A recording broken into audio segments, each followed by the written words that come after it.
முக்கியமாக வந்து இப்போ நம்மளுக்கு யாராவது கெடுதல் நினைக்கிறாங்க, நம்மளுக்கு வந்து இந்த மாதிரி பண்ணுறாங்கன்னா, அவங்கள நீயே பார்த்துக்கு சாமின்னு ஒரு தேங்காய் வாங்கிட்டு வந்து உருட்டி விட்டோம்னு வைங்க, அவங்க சோலி முடிஞ்சுது. சாமி கடவுளை என்ன தண்டனை கொடுப்பாரு தெரியுமா? ஹாய் ஃப்ரெண்ட்ஸ், நிறைய பேர் வந்து ஒண்டிமுனிப்பன் கோயில் காமி சொன்னீங்க பாருங்கள். ஒண்டிமுனிப்பன் இவர் தான். குழந்த காலில் வந்து கருப்பு கயிறு கட்ட சொல்லியிருந்தீங்கள, ஒண்டிமுனிப்பன் பாதத்தில் வச்சு அடுத்து அவர்கிட்ட கொடுத்துருக்குறேன். கருப்பு கயிறு வச்சு வாங்கி நான் காயத்ரி தம்பிக்கு காலில் கட்டி விடுவோன்னு நல்லா பண்ணிவிடுவேன். எடுத்து அலங்காரம் பாருங்க, எப்படி சூப்பராக இருக்கு பாருங்க. இது எங்கே இருக்குதுன்னு கேட்டே இருந்தீங்க. கோபிச்செட்டி வளைய வந்துட்டு பங்களாபுதூர் போகிற ரோட்டில் பஸ்ஸு எல்லாம் வந்தீங்கன்னா, பங்களாபுதூர் 3ஆம் நம்பர் பஸ்ஸு, பங்களாபுதூர் போகிற பஸ்ஸில் வந்தீங்கன்னாவே ஒண்டிமுனிப்பன் கோயில் சொன்னீங்கன்னாவே இதான் பஸ் ஸ்டாண்டு. இங்கேயே இறக்கி விட்ருவாங்க, ரோட்டு மேலே இறக்கி விட்ருவாங்க.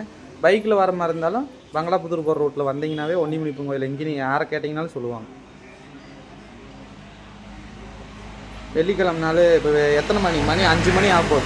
காலையிலேருந்து பூஜை நடந்துட்டு பாருங்கள். திங்கக்கிழமை நாள் வெள்ளிக்கிழமை நாள் ரொம்ப விசேஷம். அமாவாசை பௌர்ணமி ரொம்ப விசேஷம். கண்டிப்பாக வாங்க. குழந்தை இல்லாதவங்களுக்கெல்லாம் குழந்தை பாக்கியம் கிடைக்கும். எல்லாத்துக்கும் எல்லோரும் நல்லதும் கிடைக்கும். எல்லோரும் நல்லா இருக்கும் கடவுளை. இங்கே பாருங்கள் ஃப்ரெண்ட்ஸ், ஒண்டிமுனிப்பனை வரைஞ்சிருக்குறாங்க.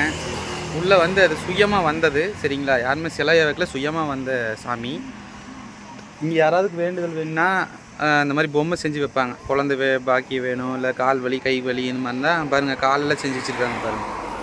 இதனால் வேண்டி செஞ்சு வைப்பாங்க. முக்கியமாக வந்து இப்போ நம்மளுக்கு யாராவது கெடுதல் நினைக்கிறாங்க, நம்மளுக்கு வந்து இந்த மாதிரி பண்ணுறாங்கன்னா, அவங்கள நீயே பார்த்துக்கு சாமின்னு ஒரு தேங்காய் வாங்கிட்டு வந்து உருட்டி விட்டோம்னு வைங்க, அவங்க சோலி முடிஞ்சுது. சாமி கடவுளை என்ன தண்டனை கொடுப்பாரு தெரியுமா? நான் அதை வந்து பண்ண போகிறதில்ல. ஏன்னா நான் எல்லோரும் நல்லா இருக்கும்னு நினைக்கிறவன். ஒரு சிலர் பைத்தியக்காரங்க பண்ணுறதுக்காக நம்ம வந்து அப்படி பண்ணக்கூடாது. நம்ம வந்து சாமிகிட்ட முறை வச்சுருவோம், அவரே பார்த்துக்குவார். நமக்கு எல்லாம் நல்லதே செய்வார். பில் அடிக்கிடுவார்.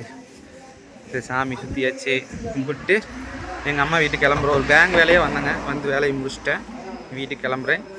ஒரு கேட்டவங்களுக்காக ஒரு சின்ன வீடியோ இது பாருங்கள்.